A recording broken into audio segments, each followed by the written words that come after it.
Welcome to WEFM's 3 p.m. news. I am your presenter, Jessica Klein. First, on the local scene. A new executive committee has been elected by the St. Vincent and the Grenadines Pharmaceutical Association, SVGPA, to handle the affairs of the association for the next 2 years. The members elected are Miss Calicia Mingo as president, Miss Stephane Lewis as vice president, Miss Kamisha Nanton for secretary, Miss Onika Gittens as treasurer, Miss, Miss Lisa Licorice as assistant secretary and treasurer, Mrs. Tricia Deschong as a committee member, and Miss Judith Sayers also as a committee member. The executive committee comprises pharmacists from both private and public sectors. The traffic branch of the Royal St. Vincent and the Grenadines Police Force previously launched an investigation as a consequence of videos being circulated on social media depicting omnibus drivers engaged in dangerous and reckless driving and irresponsible behavior. This has resulted in Police Constable Joyron Hull of Green Hill being charged with driving dangerously and his driving permit suspended.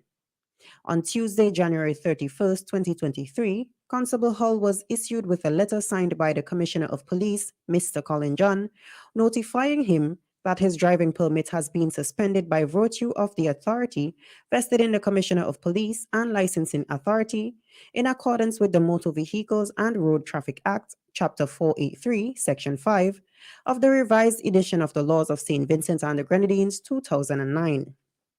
Constable Hull's driving permit was suspended on the 31st of January after he was charged with driving motor vehicle HR 981 in a dangerous manner on the 26th of January 2023 at North Union Public Road.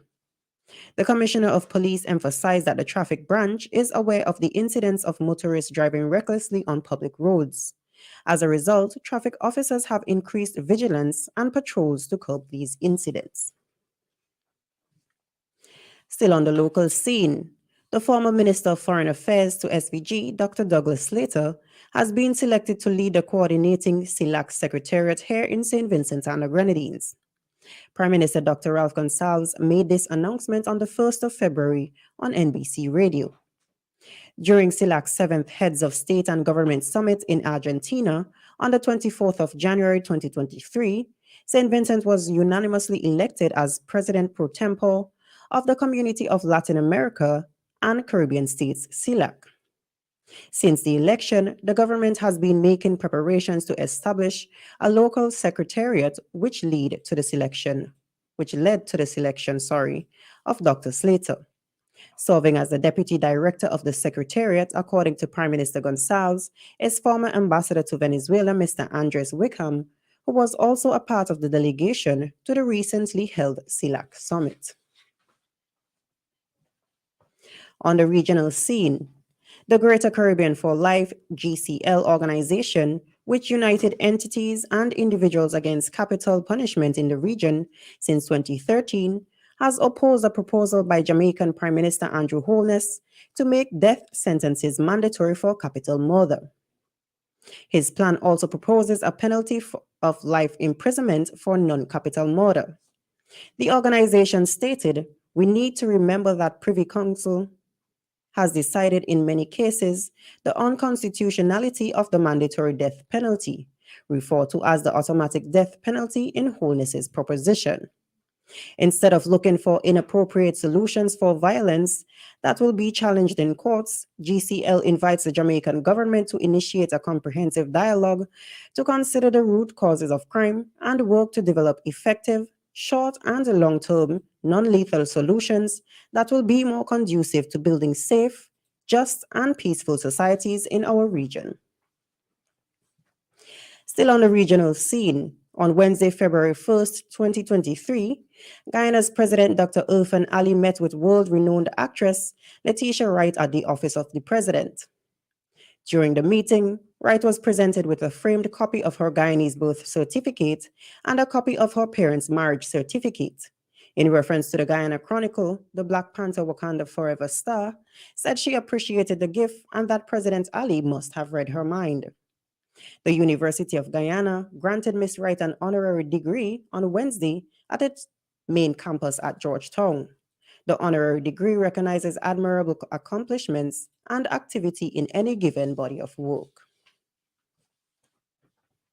And finally, on the international scene, a woman from Kenya living in the United States has been fined and jailed for her role in helping to organize romance scams and pandemic unemployment fraud. Florence Mwende Musau, age 38, was sentenced by a U.S. court to 44 months in jail. She was also ordered to pay almost $1 million in restitution to the victims and to forfeit approximately $350,000 and a Lexus SUV. In 2021, Masao, along with 5 others, were charged in connection with their roles in the online scams, in which the victims collectively lost more than $4 million. According to US officials, the group used fake passports and numerous fake names to open bank accounts in and around Boston to collect and launder the proceeds of the romance scams. This has been WFM's 3 p.m. news. I have been your presenter, Jessica Klein. Join us again at 5:30 p.m. for WFM's evening news, and we thank you for listening.